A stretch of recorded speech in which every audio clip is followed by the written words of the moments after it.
ఒక చిన్న గ్రామంలో మల్లిక అని పాప ఉండేది. ఆమెకు పచ్చని చెట్లు, చిలికే పక్షులు, వాలిపోయే వానచిలుకలు చాలా ఇష్టం.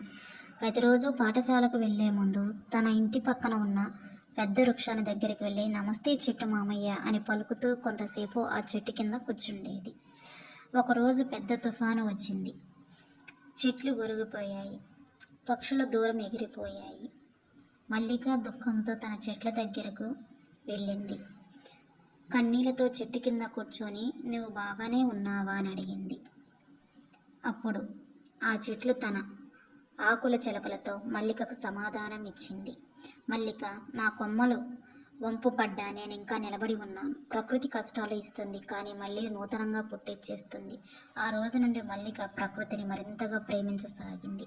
పువ్వుల్ని నాటింది, పక్షులకు నీళ్లు పెట్టింది. ఆమె చిన్న చిన్న చర్యల వల్ల గ్రామమంతా మళ్ళీ పచ్చగా మారిపోయింది.